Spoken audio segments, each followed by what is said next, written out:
Got my cologne. You know how that works. Just, I'm feeling good that night. I spoon between these two Australian men who know each other. She took it, and she looked at me, and she went in to give me a kiss, and I fucking bolted. I panicked. I don't know what the hell to do with that. And like Leah pushing me against the brick pillar and going, "Who is it? Who's your girlfriend?" And I was like, "It's you, okay?" Imagine if Scarface wasn't about a drug dealer, but it was about a surgeon. That was my dad, right? He'd be like, "Say hello to my little friend." Scalpel. Night gowns. What do you call those? Whatever they are. Evening gowns, thank you. And they are gorgeous. And I am a super friendly guy. And like, I barely like my tongue in my own mouth. Why do I want to put it in somebody else's mouth? Sometimes they have a partner and the partner comes in and chops their head off. And that's what this breakup was like.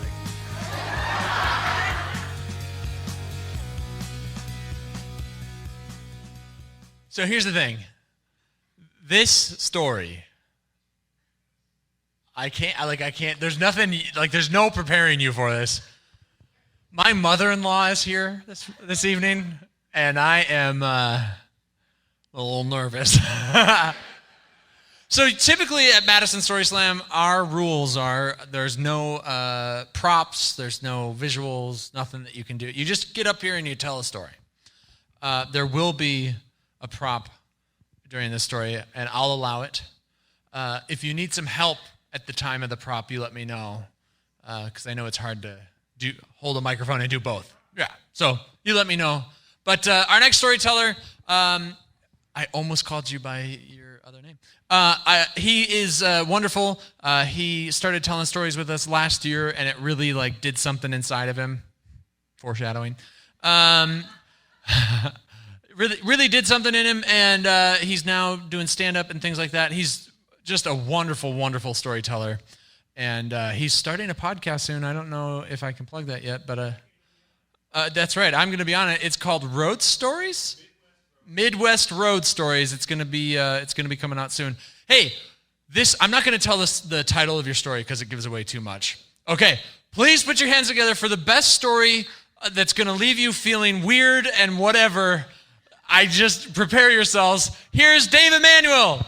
Hi, everyone. That's a lot of buildup. Let me just tell you, though, you hear comedians and storytellers say that the way they do this is they tell a story that they would normally only tell their therapist. Well, this is a story I could never tell my therapist. Could never pull it off.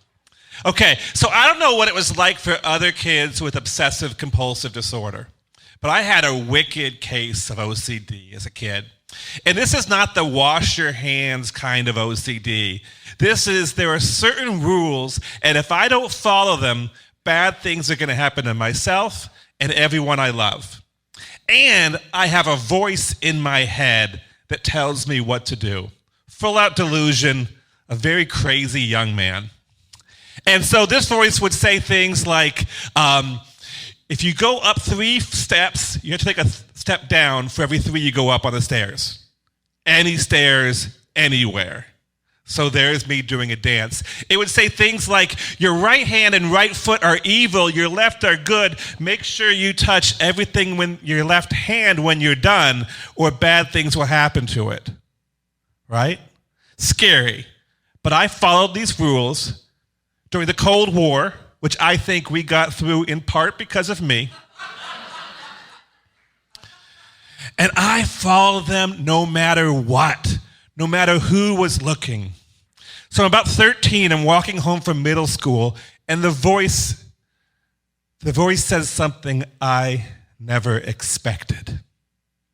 It says, stop masturbating.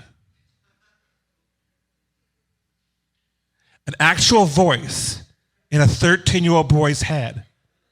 And I say in my head, I'm not. And the voice says, ever. And this is a problem. I'm a 13-year-old boy. This is what I do.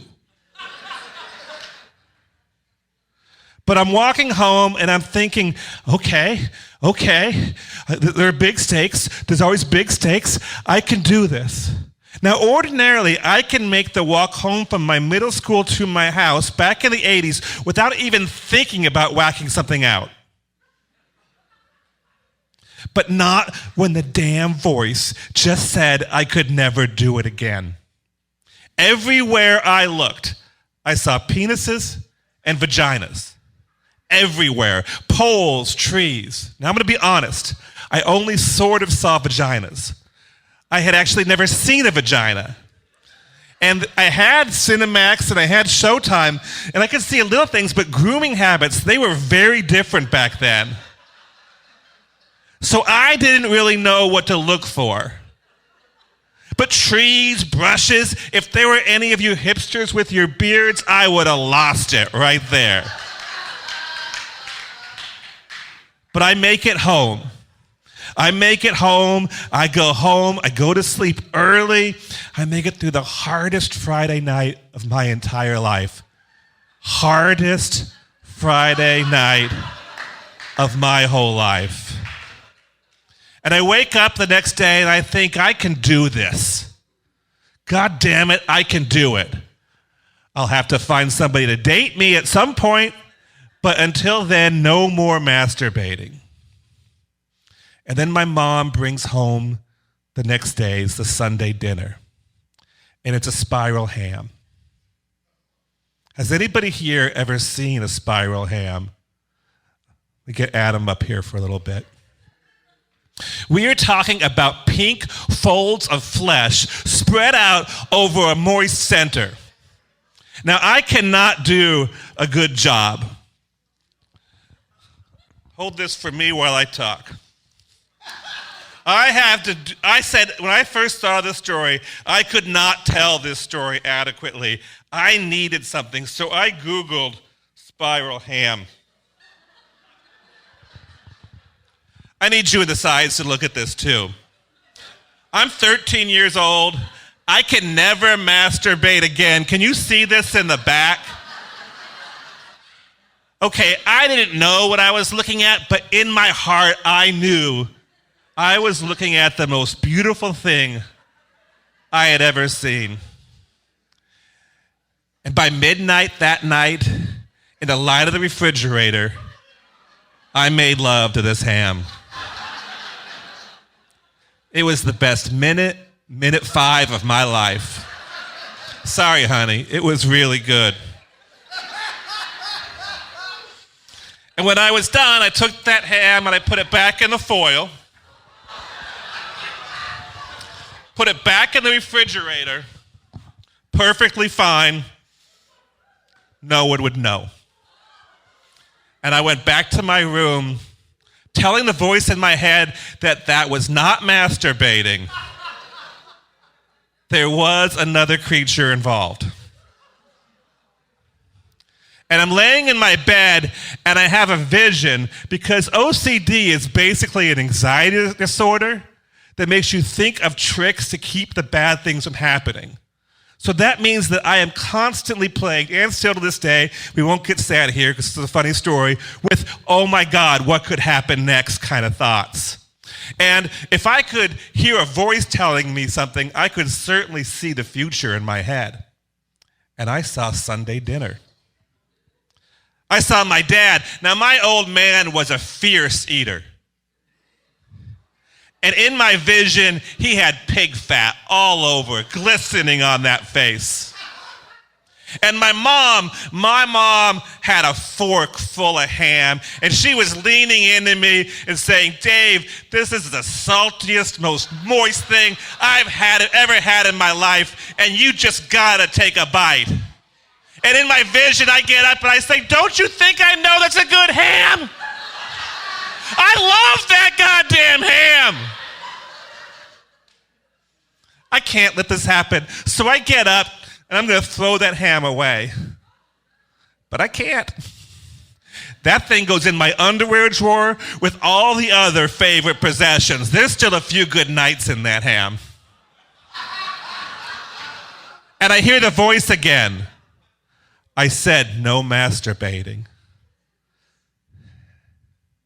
And I listen to that voice and I say, okay, no masturbating with my right hand, because I can switch. And the voice doesn't answer me back. The voice that's in charge of everything I do did not speak back. It was my first step to recovery. And I had owe it all to the most beautiful ham I've ever seen in my life. Thank you.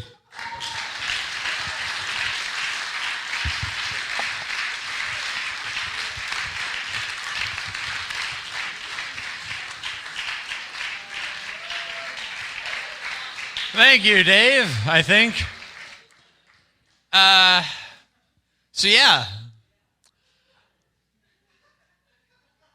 I warned you.